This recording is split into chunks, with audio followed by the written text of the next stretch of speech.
जय हिंद साथियों। Indore physical academy के संचालक व कोच जितेंद्र पैरवाल का एक वीडियो सोशल मीडिया पर तेजी से वायरल हो रहा है।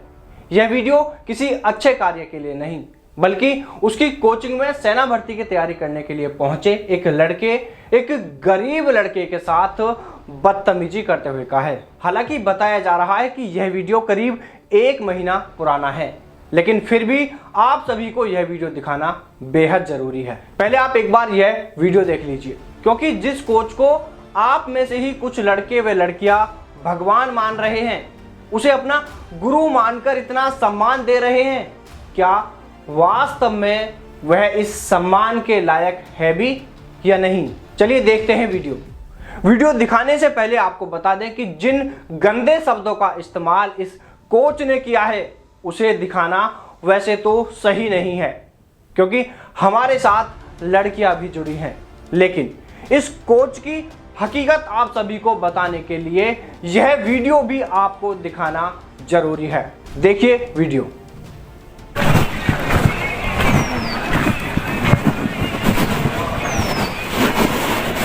हाँ सर, मैं कल घर पे जा रहा हूँ। क्यों? मैं घर में प्रॉब्लम है पैसे के लिए, इसलिए बाबा लोग से घर पे जा रहा हूँ। मैंने कुछ पैसे लिए थे ना ब्याज पे, ये सब पैसे देने और घर पे बाबा लोग दिवाली में कब आए थे? 3 दिन हुए।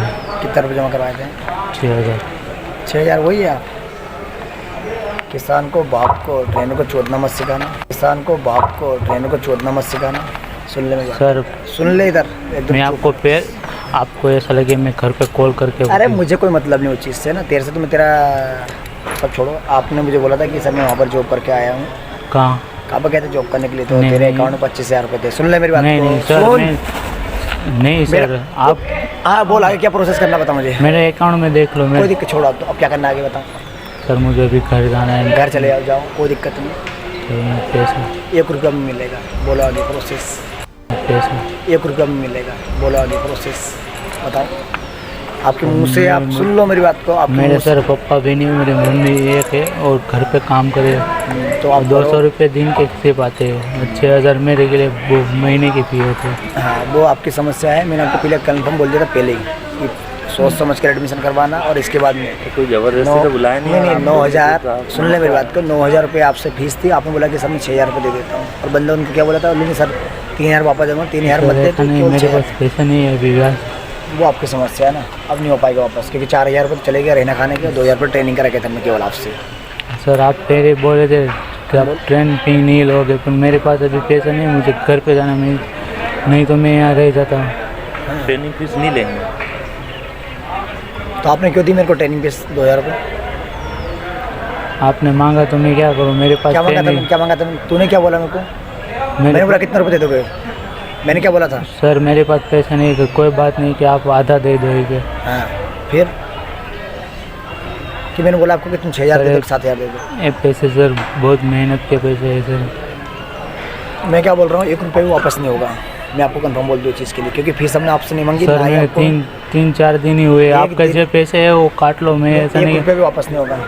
दादा मेरे हॉस्टल के और खाने के तो चले ही जाते नहीं थोड़ी। मैं सर से मना नहीं कर रहा हूँ सर। हाँ, रहना खाना 4000 तो हम दे ही दिया हॉस्टल वाले को। अब बताओ, और अब अगले महीने हिसाब होगा जब तुम आए थे, कितने दिन खाए, कितने बच्चे हैं, कितने क्या मैटर, वो मैटर।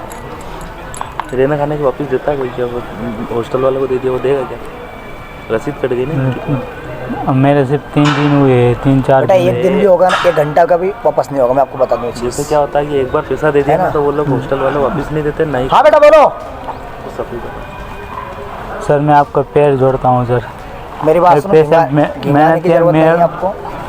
मैं क्या बोल रहा हूँ, घिंगाने की जरूरत नहीं है। मैं क्या बोल रहा हूँ, 1 रुपये वापस नहीं होगा। मैं आपको बोल रहा हूँ चीज़ है ना, क्योंकि मैंने पहले समझा था, हिंदी में समझा था कि फीस वापस नहीं होगी। मैंने तेरे को फ़ोन लगा के नहीं बुलाया, और ना ही मैंने सोचा कि इनकी ओर से कोई ये तैयारी में कोई दिक्कत आ रही क्या?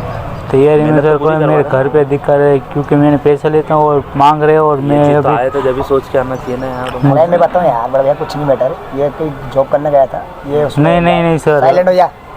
लाइट फिटिंग का काम करता है बड़ा भैया। नहीं मैं नहीं हूँ, मैं गुजरात से हूँ सर। आपके पास मैं आया था, आप बता रहे थे आपके पास 9-10 हज़ार हो तो आप फी जमा कर दो। कि मैं लाइट का जब वीडियो बनाया था ना, उसमें पीछे बैठा हुआ था तू, ये ना वो आया था जो पीछे वीडियो में भी देख लो आप।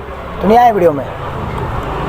मैं वीडियो में आया था, पर वीडियो में भी देख लो। मैं गुजरात से हूँ, मेरे लाइट फिटिंग का मैं काम है, मैं मजदूरी काम ही करता हूँ। वो मैं कुछ नहीं जानता। कितने रुपये जमा करवाते हैं? 6,000। 1 रुपया भी नहीं मिलेगा, है ना? मैं आपको क्लियर कर दूँ, कोई 9,000 की फीस की जगह तुमने 6,000 रुपये ऑलरेडी फीस दी है। ये गलती सर 3 दिन हुई सर मेरे। बेटा 1 दिन भी करोगे ना तो वापस नहीं सर होगा। मैं आपका पैर किसी से पड़ता पूछ हूँ, मेरे पास पैसा नहीं है सर। ले। किराया मिल जाएगा तेरा, किराया जाने का ना, किराया मिल जाएगा तेरा। तू जा बेटा, बात कर रहा है निकल। तेरा बात पैसे नहीं देख पा, ये इतना बड़ा मोबाइल चला रहा तू। मोबाइल मेरे काका के लड़के का है। हाँ जाओ बेटा, हम बात करें, थोड़ा बाहर निकल जाओ उधर। सर मैं आपका पैर पड़ता हूँ सर। पढ़ ले पढ़ ले,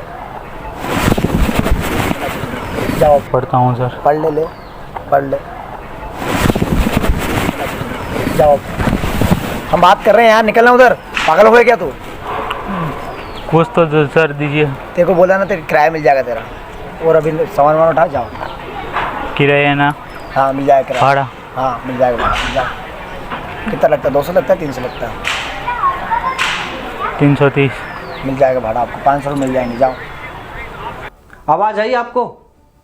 सुन लिया किन शब्दों का इस्तेमाल कर रहा है यह कोच? यह है इस कोच की सच्चाई, उसका असली चेहरा, जिसे आप गुरु मानकर इतना सम्मान दे रहे हैं। आपने कोच को स्टूडेंट की पिटाई करते हुए या उसे डांटते हुए जरूर देखा होगा, लेकिन पैसों के लिए नहीं, बल्कि उसे हार्ड वर्क के लिए।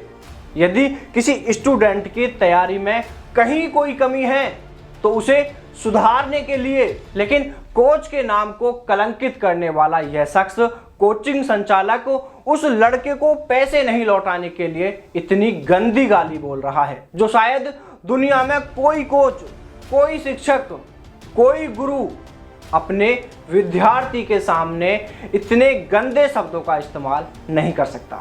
हम आपको इस मामले की पूरी जानकारी देंगे।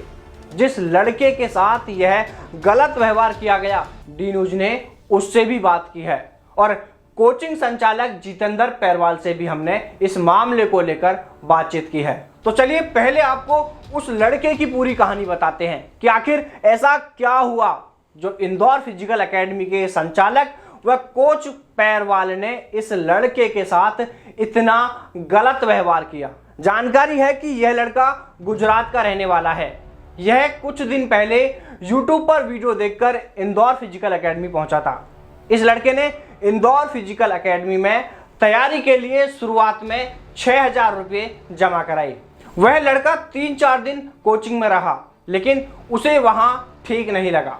उस लड़के ने बताया कि उसे कोचिंग में पहुंचने पर अच्छी तैयारी के लिए सही व्यवस्थाएं व फिजिकल ग्राउंड सही नहीं लगा, जिस पर उसने कोचिंग संचालक को यह सभी बातें बताई और उस कोचिंग में तैयारी नहीं करने की बात कही। इत्तेफाक ये रहा कि इसी दौरान उस लड़के के घर में कुछ परेशानी आ जाती है।